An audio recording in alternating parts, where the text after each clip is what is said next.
My dad in 1995 had this job, and he needed to travel and book his own travel. And I had, was a computer whiz, so my first job ever was his travel agent. And Travelocity had just started, and it took about 2 minutes to book a ticket. And he didn't realize that. He was paying me $20 per reservation to do because he thought it took like an hour or two. And if you actually calculate my hourly rate back then, it was actually pretty good for 1994.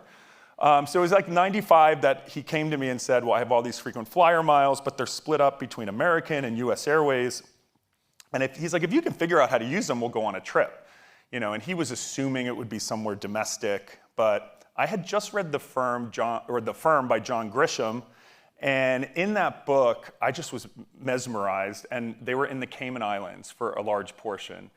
And my dad said, you feel free to book it. My parents and I laugh now. I was 12 years old and planned our first family trip on points in 1995. We're like, what were you thinking?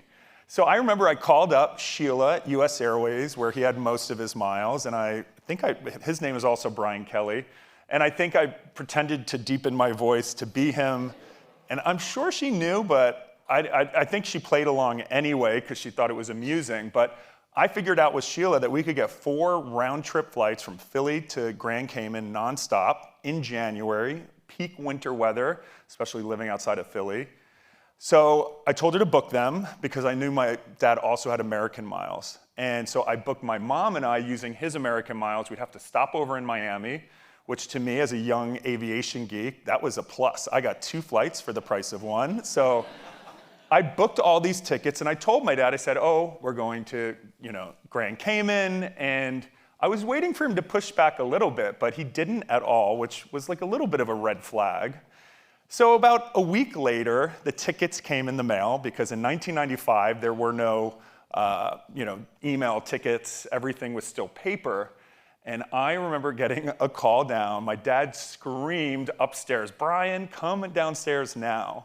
And he's opening and looking at these tickets, and he's like, what the hell is Owen Roberts International Airport? He's like, I thought we were going to the Grand Canyon. I thought we were flying to Phoenix.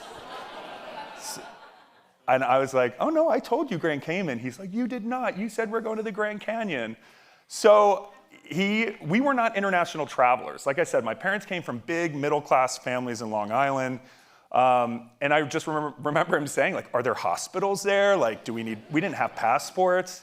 And I convinced him that this was a great idea. He asked some friends and realized that the Cayman Islands were actually a very safe and, good place to go.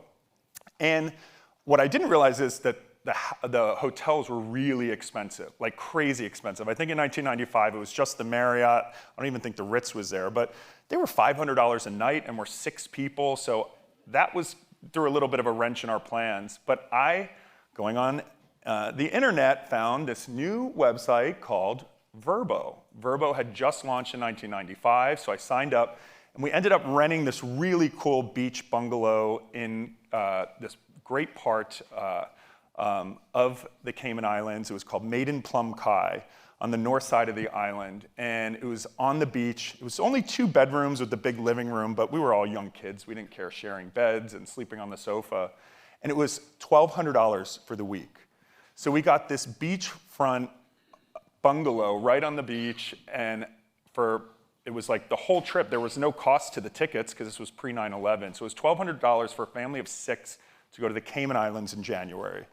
And so then, the night before the trip, I had my first anxiety attack. I'm 12 years old, sleeping in my bottom bunk, like, wait a minute. Like, what if this goes horribly wrong? And I just remember thinking, we're committed. And my dad and brother, or 3 siblings, flew down first. And my mom and I did our thing through Miami. And I remember being panicked. I was in a full-blown state of panic, thinking, like, what if the house doesn't exist? And what if this is all a horrible idea? And I just remember so vividly, we landed finally at Owen Roberts. We walked down the jet bridge onto the tarmac, and it felt like an eternity before we got through immigration.